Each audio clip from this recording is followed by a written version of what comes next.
थोड़ा कष्ट हो सकता है, थोड़ी तकलीफ आ सकती है।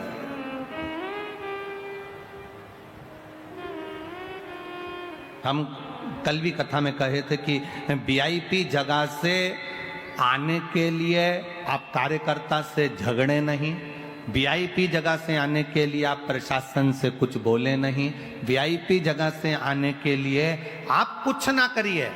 आपसे निवेदन, आप तो ऐसी जगह जाकर बैठ जाओ जहां कोई नहीं बैठा। उस जगह पर बैठकर भी अगर माइक की आवाज तुम्हारे कानों में आ रही है, जब उठो तो वहां की भूमि को केवल मस्तक से लगाकर प्रार्थना कर कर चले जाना कि बाबा मैं तेरे भरोसे जा रहा हूं, अब तुझे संभाल, अब तुझे संभाल लेना, अब तुझे देख लेना। अब मैं क्या बोलूं, मैं क्या देखूंगा। खाली ना प्रेशर बड़ा बाबू, खाली न जाता कोई दर से तुम्हारे, मैं भी खड़ा हूँ नदी बाहे फसारे।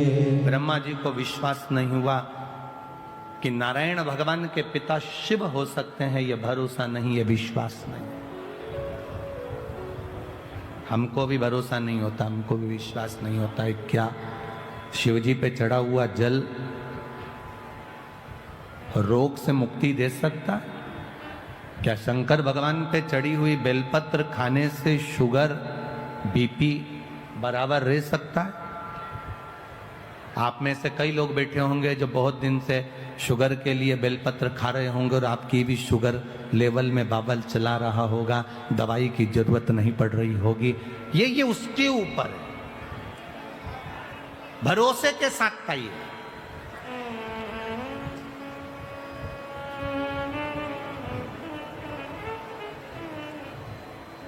एक बात आपसे पूछें, कभी कभी ऐसा होता है, कभी कभी आपका बुखार नहीं उतरता, कभी कभी आपके शरीर का कष्ट नहीं जाता और तुम डॉक्टर के पास पहुंची ना, और डॉक्टर के पास जाने के बाद तुमने डॉक्टर सामने तुम्हारा हाथ पकड़ा और उन्हें आला लगाया और आला लगाकर तुम्हें चेक करा और तुमसे पूछा क्या क्या तकलीफ हो रही है, और तुमने कह दिया साहब मेरे को भोजन नहीं भा रहा है और मेरा पेट मरोड़ होता है और तकलीफ होती है और मेरी सांस लेने में दिक्कत हो रही है और सर्दी बहुत रहती है और फेफड़े में कब्ज जमा होता है, मैं बहुत तकलीफ में हूं। तुमने सब कुछ डॉक्टर को कह दिया, जितना कह सकती थी कह दिया।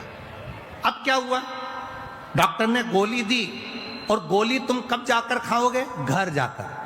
पर ईमानदारी से बोलना, गोली तुम घर पर जाकर खाओगे, गोली खाने के बाद वो असर करेगी, पर तुम डॉक्टर के पास जब पहुंची, जब कैसी हो रही थी, एकदम लुस्त, एकदम ऐसी हो रही थी जैसे मर जा रही, एकदम पड़ी है। और डॉक्टर के यहां पहुंची, पहुंचने के बाद उसने देखा, तुमने उसको सब बता दिया, उसने गोली लिख दी। उसके बाद में तुम जब डॉक्टर के यहाँ से वापस जाती हो, गाड़ी में बैठ कर गई, तब तक तुम्हें इतनी अच्छे लगने लगता है कि मैं थोड़ी थोड़ी ठीक हो गई।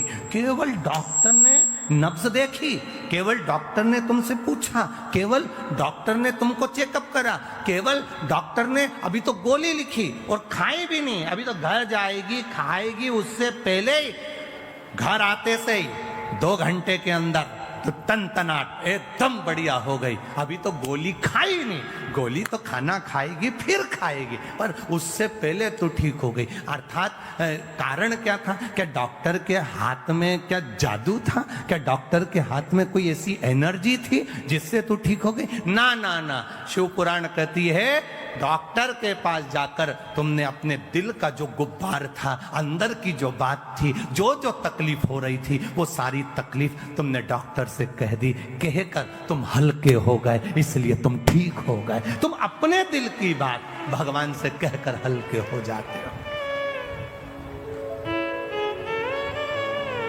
आप अपने मन की बात, अपने हृदय की बात, अपने दिल की बात, अपने भीतर की बात परमात्मा से कहो, हल्के हो जाए। भक्ति इसी को कहते,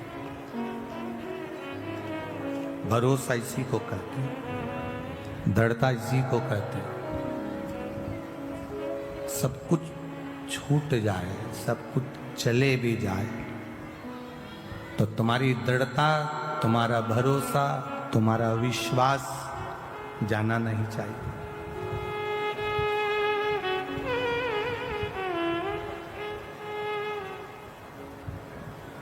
किससे जाकर कहें? ब्रह्मा जी कह रहे हैं कि भगवान विष्णु से कि आपके पिता शिव जी हैं, नारायण आप कह रहे हो कि आपके पिता शंकर जी हैं, और पर मेरा विश्वास नहीं कहता कि आपके पिता शिव जी होंगे। तो भगवान नारायण ने पूछा कि ब्रह्मा जी तुम कैसे कह सकते हो कि मेरे पिता शंकर जी नहीं है? तुम कैसे कह सकते हो? तब तुम बोल कैसे सकते हो कि मेरे पिता शिव नहीं है? कहा मुझे एक कारण से लगता है। क्या कारण है? कहा अगर शंकर जी आपके पिताजी होते तो उनके पास में तो ढेरों संपदा होती, क्योंकि आपके चरणों में लक्ष्मी पड़ी हुई है।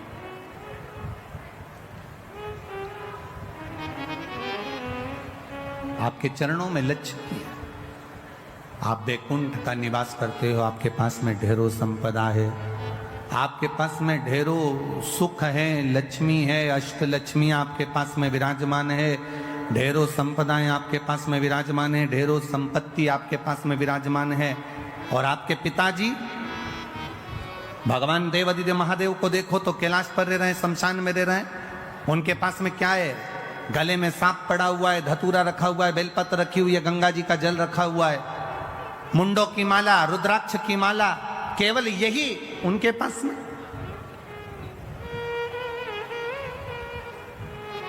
आपके अगर पिता शिव हैं तो शंकर भगवान को भी तो धनपति दिखना था, करोड़पति दिखना था, संपदावान दिखना था, वैभववान दिखना था। फिर वो कमजोर क्यों दिख रहे हैं? फिर उनके पास में ये कुछ संपदा, ये सत्ता, ये वैभव, ये सारा सुख उनको तो नहीं दिख रहा।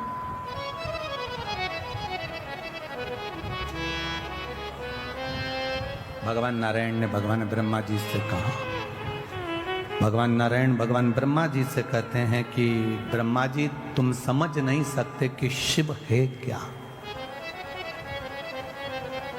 शिव क्या है समझ नहीं सकते।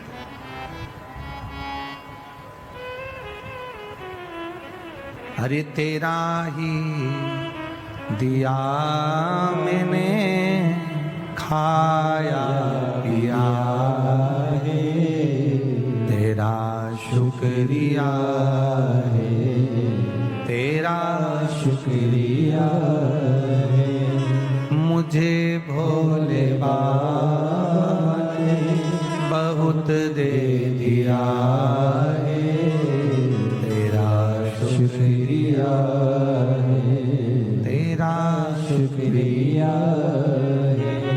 ये जायदाद दी है, औलाद दी है, ये जायदाद दी है, औलाद दी है, मुसीबत में हर वक्त इमदाद दी है, मुसीबत में हर वक्त इमदाद दी है, तेरा ही दिया मैंने खाया पिया है, तेरा शुक्रिया है, तेरा शुक्रिया है। ब्रह्मा जी ने कहा मैं विश्वास नहीं करता।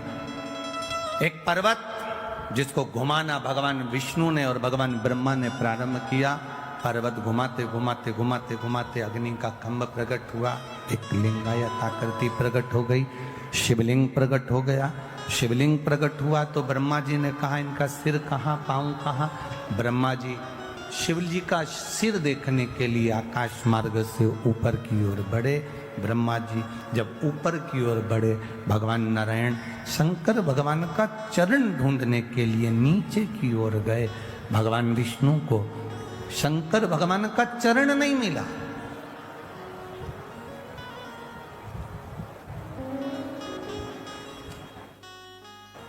ढूंढ रहे हैं। भगवान विष्णु वापिस आ गए, ब्रह्मा जी से कह दूंगा चरण नहीं मिला, वापिस। और कितनी विद्वत्ता है मेरे नारायण में, कितनी विद्वत्ता भरी है मेरे भगवान विष्णु में। वो शंकर जी के चरण को ढूंढने के लिए गए, और ब्रह्मा जी की विद्वत्ता देखिए, वो शीश ढूंढने के लिए गए। सार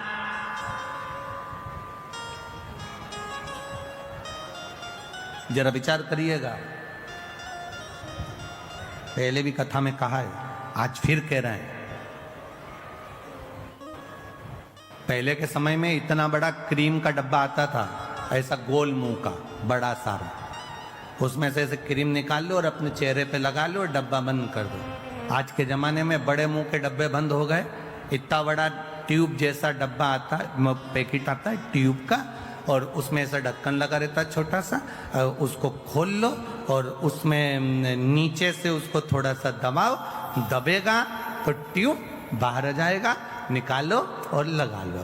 पहले इतना बड़ा डब्बा आता था, इसमें ऐसे उंगली डाल के निकालना पड़ता था। अब क्रीम जैसा आता है ऐसा लंबा, उसको बस ढक्कन खोल के नीचे से दबाओ और वो क्रीम निकल के बाहर और अपने चेहरे पे लगा लो। कितनी ज्ञान की बात इस डब्बे में और इस क्रीम में है। डब्बे में और क्रीम में कितनी ज्ञान की बात है। यहां क्रीम को नीचे से दबाओगे तो ऊपर से क्रीम बाहर आ जाता है। उसी तरह माता पिता के चरण जब तुम दबाओगे तो मुख से आशीर्वाद बाहर आ जाता है। ये शिव तत्व कर रहा है। बोल बम का नारा है। जब दबे नीचे से चरण, क्रीम बाहर, थोड़ा सा ट्यूब दबाया, ट्यूब बाहर। उसी तरह माता पिता के चरण, परमात्मा के चरण, गुरुजन के चरण, घर के बुजुर्ग, घर के बड़े, घर के बयों के चरण हम जब पकड़ते हैं तो वो आशीर्वाद हमारे ऊपर दे देते हैं, वो आशीर्वाद हमको प्रदान कर देते हैं, वो आशीर्वाद हमको दे देते हैं, देते। आप एक प्रैक्टिकल करिए। आप किसी को भी, किसी चलते जिसको नी भी पहचानते ना, उसको भी सिर पे पल्लू लेकर आप एक बार प्रणाम तो कर लो। आप अगर एक बार प्रणाम कर लोगे ना, आप जिसको नहीं भी पहचानते और उसको अगर आपने प्रणाम कर लिया ना, नहीं पहचानते और उसके बाद भी अगर आपने प्रणाम कर लिया तो आशीर्वाद तो दे ही देगा। क्या बोलेगा? खुश रहो, दूध नहाओ, पूतो, प्रसन्न रहो, आनंद में रहो, खुश रहो, स्वस्थ रहो, आशीर्वाद तो दे ही देगा।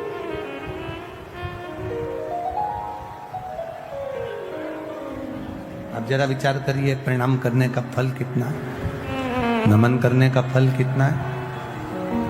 आपने केवल प्रणाम करा, नहीं पहचाने तो भी आशीर्वाद दे दिया उसने। शिव जी के चरण ढूंढने के लिए भगवान नारायण गए, वापिस आए, ब्रह्मा जी गए, शीश नहीं मिला, गौ माता को लेकर आ गए, केतकी के फूल को लेकर आ गए, दोनों को लेकर सामने खड़े हो गए। भगवान विष्णु से पूछा कि चरण मिला? भगवान नारायण ने कह दिया नहीं मिला। शंकर भगवान के सामने भगवान नारायण ने एक शब्द सत्य का बोल दिया, इसलिए उनका नाम सत्य नारायण पड़ गया। और जो सत्य का संबोधन कहा तो शिव जी प्रसन्न होकर कह दिए, नारायण मुझे जो सबसे ज्यादा प्रिय है, सबसे ज्यादा पसंद है, वो सत्य तुमने मेरे सामने बोला है, इसलिए आज से तुम सत्य नारायण भगवान बनकर पूजाओगे। सारी दुनिया में तुम्हारी कथा, सत्संग, संकीर्तन होगा, तुम सत्य नारायण कहलाओगे। और उनका नाम सत्य नारायण हो गया, सत्य नारायण।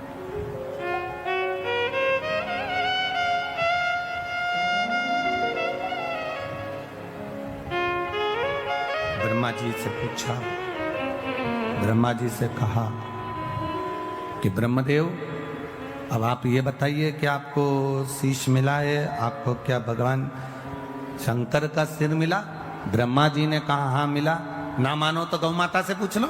गाय से कहा शीश मिला है, गौ माता ने एक रोटी के लिए झूठ बोल दिया, झूठ बोला। शंकर भगवान ने श्राप दे दिया कि तेरा पूरा शरीर पूजाएगा पर तेरा मुख अपूज्य रहे।